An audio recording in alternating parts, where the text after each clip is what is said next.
Assalamualaikum warahmatullahi wabarakatuh.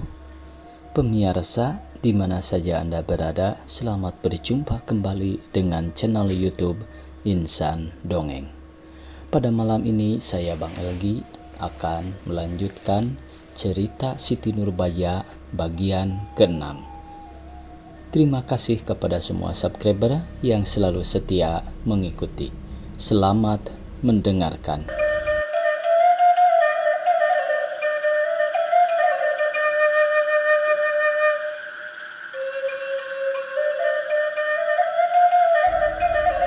Ya, benar katamu itu, Nur, jawab Bahtiar dengan khawatir rupanya. Serasa benar akan terjadi hal itu atas dirinya. Yang sebaik-baiknya janganlah aku bertemu dengan buah jahanam itu, dan biarlah ibu bapakku hidup sampai aku ada pekerjaan yang dapat memberi penghidupan kepadaku. Sebenarnya orang yang menjadi pegawai pemerintah, kata Samsu pula, seakan-akan hendak melenyapkan ingatan yang kurang enak itu dari dalam hati Bahtiar. Dalam pekerjaannya harus dapat berbuat dirinya seperti suatu mesin yang sebetul-betulnya menjalankan perbuatan segala apa yang harus diperbuatnya. Artinya, tiada pandang memandang, tiada menaruh kasihan, tiada berat sebelah, tiada dapat tergoda oleh uang atau pemberian dan lain-lain sebagainya. Tetapi, adakah orang yang sedemikian? Tanya Arifin. Dalam 100, jarang seorang agaknya, jawab Samsu. Sebab hal itu sangat susahnya. Jika begitu, apa sebabnya? Maka masih banyak saja orang yang mau bekerja di kantor polisi. Ada pula yang tiada dapat gaji, walaupun ia harus berpakaian yang patut. Datang ke tempat pekerjaannya sesudah beberapa tahun, barulah dapat uang bantuan 5 atau 10 rupiah, dan beberapa tahun kemudian barulah diangkat jadi juru tulis. Akhirnya, apabila telah tua, barulah dapat jadi menteri polisi atau ajung yaksa.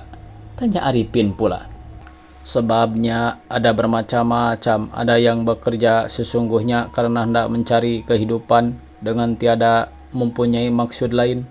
Itulah yang baik. Dan ada pula yang memandang pangkat saja, sebab pada sangkanya apabila ia telah menjadi pegawai, telah tinggilah pangkatnya, serta dihormati dan ditakuti orang. Oleh sebab itu dapat pula ia berbuat sekehendak hatinya kepada anak negerinya. Tetapi sangkaku, orang yang demikian memang orang yang tiada dipandang dan dihormati orang. Apabila ia seorang yang memang telah dipandang dan dihormati orang, tentulah ia tidak berkehendak lagi akan pandangan dan kehormatan, dan tiadalah pula ia akan bersusah payah, berhabis uang untuk mendapat pangkat dan kemuliaan itu. Istimewa pula sebab dalam hal ini bukan orangnya melainkan pangkatnya yang dihormati dan dimuliakan. Oleh sebab itu, acap kali kita lihat semasa di dalam berpangkat sangat dihormati dan dimuliakan orang, tetapi bila telah berhenti, tiada diindahkan orang lagi. Sebaik-baiknya kehormatan dan kemuliaan itu jangan timbul dari kekuasaan, melainkan dari hati yang suci, disebabkan oleh kebaikan kita sendiri. Ada pula orang yang memang dengan maksud jahat mencari pangkat, sebab diketahuinya pangkat itu besar kuasanya. Dengan demikian, lekas dan mudah diperolehnya segala maksudnya.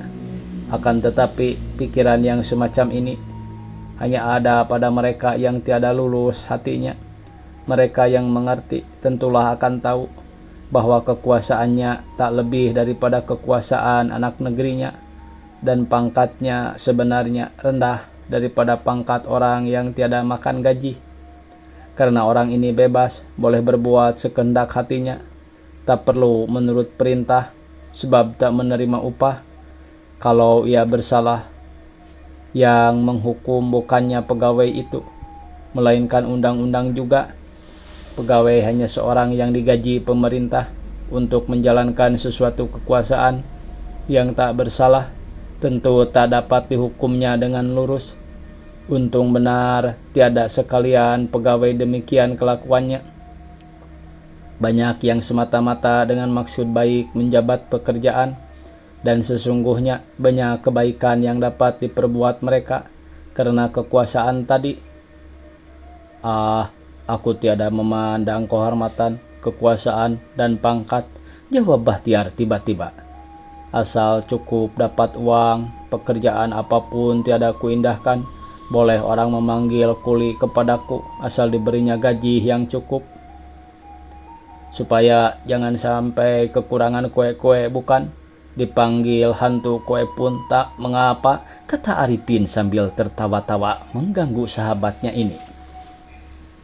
Apalagi yang ku cari dalam dunia ini, lain daripada keenakan dan kesenangan. Engkau belajar sekarang ini dengan maksud supaya kemudian mendapat kesusahankah? Jawab Bahtiar.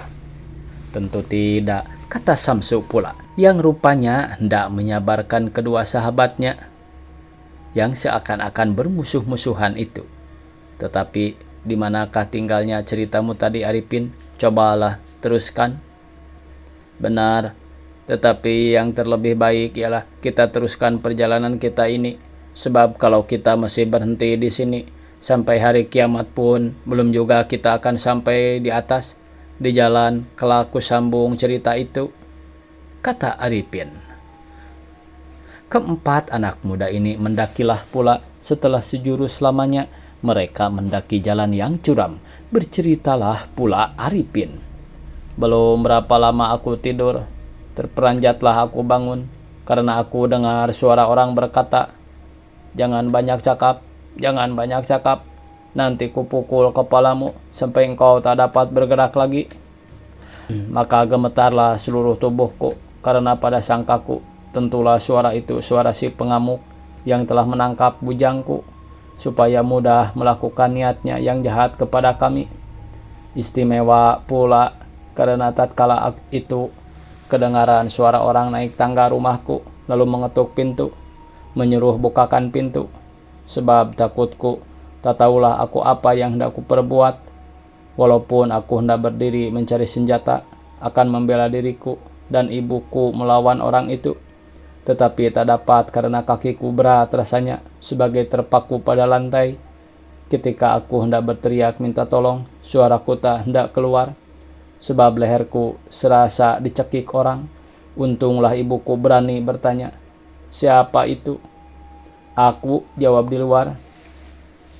Walaupun suara itu rupanya sebagai suara ayahku, ibuku belum percaya juga, sebab ia bertanya pula, "Aku siapa?" "Engku Hop, orang kaya," jawab opas ayahku. Ketika itu barulah nyata benar kepadaku bahwa ayahku ada di luar. Setelah ibuku berkata, "Bukalah pintu, Arifin," barulah aku dapat bangun dari kursiku, lalu pergi membuka pintu. Tetapi palangnya tiada kulepaskan dari tanganku, supaya dapat kupergunakan jadi pemukul bila yang masuk itu bukan ayahku. Sebab khawatirku belum hilang. Tetapi rupanya benar ayahku yang masuk. Tatkala dilihatnya aku masih jaga, ia bertanya, "Hei, belum tidur kamu?" "Belum, ayah," jawabku, "sebab takut jadi hilang kantuk." "Patut engkau jadi hulu balang besar," kata ayahku pula dengan tersenyum, serta menyuruh pasang lampu kantornya. Sesudah makan, diperiksalah perkara pengamukan tadi. Disinilah kulihat si pengamuk itu. "Bagaimana rupanya?" tanya Nurbaya. Sesudah makan diperiksalah perkara pengamukan tadi. Disinilah kulihat si pengamuk itu. "Bagaimana rupanya?" tanya Nurbaya. Sebagai orang yang biasa saja, hidungnya satu, matanya dua," jawab Arifin. "Ya tentu, tetapi maksudku bukan demikian. Serupa penjahatkah atau serupa orang baik-baiklah ia? Tuakah atau masih mudakah? Orang sinikah atau orang lain negerikah?" kata Nurbaya pula. "Pada sangkaku bangsa penjudi, tetapi masih muda. Tangannya dibelenggu, bajunya koyak-koyak dan berlumur darah. Mukanya pucat, badannya gemetar, dan matanya berputar-putar sebagai masih marah," jawab Arifin dengan suara yang seram. Hei, alangkah takutnya aku kalau melihat orang yang demikian, kata Nurbaya sambil mengecutkan badannya karena berdiri bulu romanya. Memang aku pun tak berani dekat, takut kalau datang pula nafsunya ndak mengamuk dan dapat dipatahkannya belenggunya. Iya, tetapi kalau tak ada pisau, bagaimana mengamuk? Dakwa Bahtiar yang hendak mengejek Arifin. Dengan tangan dan gigi seperti engkau mengamuk kue-kue, jawab Arifin dengan tertawa, sebab ia dapat pula mengganggu sahabatnya ini. Orang mana ia dan apa mulanya, maka ia sampai berbuat demikian? Tanya Nurbaya sebagai hendak memadamkan perselisihan antara Bahtiar dengan Arifin. Rupanya ia anak kampung sawahan, asal perkelahian, perkara main judi, sebab ia banyak kalah, matanya jadi gelap, sahut Arifin dengan tiada mengindahkan sahabatnya Bahtiar yang mengerut dahinya. Berapa orang yang diamuknya? Tanya Samsu. 2 orang, yang seorang mati sebab kena dadanya, yang seorang lagi luka parah di kepalanya, lalu dibawa ke rumah sakit. Kasihan, kata Nurbaya. Apa sebabnya? Maka lama benar baru ia tertangkap? Tanya Samsu pula. Sebab mula-mula ia lari menyembunyikan dirinya, dan tatkala hendak ditangkap ia melawan. Tetapi sebab banyak orang yang memburunya, jadi dapat juga ia dipersama-samakan, jawab Arifin. Sesudah itu diperiksa oleh ayahku si pengamuk, terus dibawa ke penjara. Bagaimanakah agaknya keputusan perkara itu? Tanya Nurbaya. Pada sangkaku si pengamuk itu akan dihukum buang sekurang-kurangnya 10 tahun, jawab Arifin. Hore, hore. Demikianlah bunyi sorak Bahtiar tiba-tiba. Kita telah sampai. Sesungguhnya keempat anak muda itu dengan tiada dirasainya telah hampir sampai di puncak Gunung Padang, karena tiang bendera dan rumah perhentian yang ada di sana telah kelihatan. Tiada lama kemudian daripada itu Nurbaya merebahkan dirinya di atas sebuah bangku dalam rumah perhentian ini sambil berkata, akhirnya sampai juga kita kemari. Asal sabar, yakin dan tawakal, tentulah sampai maksud yang kekal, jawab Bahtiar dengan perlahan-lahan sebagai seorang yang alim. Tetapi kalau tiada diusahakan diri, bagaimana? Tanya Arifin yang masih menentang Bahtiar. Bolehkah Tuan Guru sampai kemari jika tiada berjalan lebih dahulu? Dapatkah Tuan Guru yang sangat alim sampai kemari jika tiada berjalan lebih dahulu? Dapatkah Tuan Guru yang sangat alim ini mengaji Quran apabila tiada dipelajari lebih dahulu? Dan dapatkah menjadi tukang tambur sebab perut tiada diisi lebih dahulu dengan kue-kue, melainkan dengan sabar, yakin, dan tawakal saja? Dengan engkau memang tak dapat bercakap-cakap. Lebih baik aku pergi ke sana, sahut Bahtiar dengan sebalnya, lalu keluar rumah perhentian itu, pergi ke Buayan. Ya, pergilah ke sana dan bercakap-cakap dengan kayu-kayuan itu. Tentu tiada dibatalkannya perkataanmu, sebab ia tak pandai menjawab. Dengan demikian dapatlah engkau berkata sesuka hatimu. Tetapi seorang diri seperti orang sahut Arifin lalu pergi pula ke tempat lain. Tatkala itu Samsul Bahri masih berdiri, rupanya sedang asik memandang ke sebelah timur, kemudian memutar kepalanya perlahan-lahan ke sebelah utara dan akhirnya ke sebelah barat. Pikirnya sebagai tak ada dekat teman-temannya, melainkan jauh di balik gunung yang tinggi, di seberang lautan yang dalam, bagaikan ada suatu suara yang berbisik di telinganya. Demikian. Samsul Bahri, pandang dan telik, serta perhatikanlah benar-benar olehmu tanah lahirmu ini, tempat tumpah darahmu, karena tiada berapa lama lagi engkau akan berangkat meninggalkan sekaliannya. Berangkat jauh ke rantau orang, berjalan bukan untuk sehari dua, bahkan berbulan dan bertahun. Siapa tahu barangkali engkau tak dapat kembali pulang, karena nasib tiap-tiap makhluk yang di atas dunia ini ada di dalam tangan Allah, dan nyawanya adalah sebagai tergantung pada sehelai benang sutra yang halus dan rapuh, sehingga terkadang-kadang angin yang bertiup sepoi-sepoi pun dapat memutuskan tali pergantungan itu.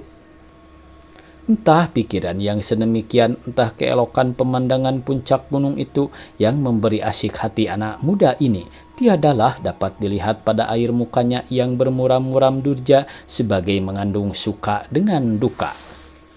Memang pemandangan di atas Gunung Padang sangat elok, karena dari sana nyata kelihatan pertemuan antara daratan dengan lautan sebagai garis putih yang terbentang dari kaki Gunung Padang ke arah utara melalui jalan yang berbelok-belok yang terkadang-kadang jauh menganjur ke laut, sehingga terjadilah pada beberapa tempat di kanan kiri tanjung-tanjung ini teluk yang permai. Pada beberapa tempat rupanya baris pinggir laut itu sebagai bergerak-gerak, disebabkan oleh ombak yang memecah di tepi pantai yang menimbulkan buih yang putih warnanya. Orang yang memukat ikan kelihatan sebagai semut berkerumun di sana-sini. Alangkah elok rupanya perhubungan daratan dan lautan itu, dua benda yang menjadikan dunia ini, tetapi yang sangat berlainan warna, sifat, hal, dan isinya. Di sebelah barat dan utara kelihatan lapangan yang sangat luas dan datar, yang kebiru-biruan warnanya, dan yang pada beberapa tempat sebagai dirami oleh pulau-pulau kecil yang berjejer letaknya dari utara ke selatan, adalah seakan-akan suatu telaga yang amat besar yang berdindingkan langit putih di sebelah barat. Pada sangka ahli bumi, pulau-pulau itu dahulu kala berhubungan dengan Pulau Sumatera. Karena keruntuhan di dasar lautan, tenggelamlah perhubungan itu meninggalkan beberapa pulau. Di sebelah timur kelihatan daratan yang hijau warnanya yang penuh ditumbuhi pohon kelapa dan pohon yang lain-lain. Adalah seakan-akan sebuah kebun yang amat luas layaknya. Pada beberapa tempat kelihatan pohon cemara dan pohon ketapang yang tinggi-tinggi, sebagai menjulangkan puncaknya dari tindihan pohon kelapa yang banyak itu, supaya dapat menangkap angin dan cahaya matahari. Di sana-sini tampak atap rumah yang merah atau putih warnanya sebagai mengintip dari celah-celah daun kayu. Hanya pada bagian yang dekat ke kaki Gunung Padang itulah yang banyak rumah dan jalan-jalannya yang berbaris-baris sejajar dengan Sungai Arau.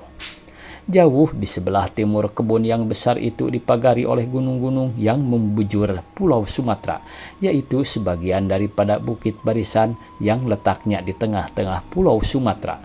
Memanjang dari barat laut ke tenggara, di sebelah timur laut dan utara kelihatan beberapa puncak gunung yang tinggi-tinggi sebagai ujung tiang pagar tadi. Di antara puncak-puncak ini, di balik awan yang putih, kelihatan puncak Gunung Merapi di padang panjang yang terkadang-kadang nyata tanpa asapnya mengepul ke atas bila cuaca amat terang. Walaupun di sebelah timur sekalian makhluk yang mendiami daratan akan mendapat kehidupan dan kesenangan, di sebelah barat tiada lain yang akan diperolehnya daripada bahaya dan maut. Demikian pula kebalikannya jika dibawa sekalian yang mendiami bagian yang di sebelah barat ke timur, tentulah segera akan sampai ajalnya. Di sebelah timur dapatlah manusia berpijak tanah, tetapi di sebelah barat akan luluslah ia ke dasar lautan. Setelah sejurus lamanya Samsul Bahri termenung sedemikian itu, tiba-tiba terperanjatlah ia sebagai terbangun daripada tidurnya, karena dirasainya bahunya dipegang orang dari belakang, dan didengarnya suara Nurbaya berkata, "Apakah yang kau lihat, Sam?" Tidak, Nur," jawab Samsu. "Penglihatan di sini sesungguhnya amat elok. Lihatlah pohon-pohon kelapa itu, hampir tak ada hingganya. Dan di antaranya, lihatlah pula Bukit Barisan yang jauh menghijau samar-samar di sebelah timur itu. Dan lihatlah tepi pantai negeri Pariaman, Tiku, dan air Bangis yang menggaris terang sampai ke utara." Waktunya habis pemirsa, dicukupkan sekian. Semoga esok kita bisa berjumpa kembali. Billahi taufik wal hidayah. Wassalamualaikum warahmatullahi wabarakatuh.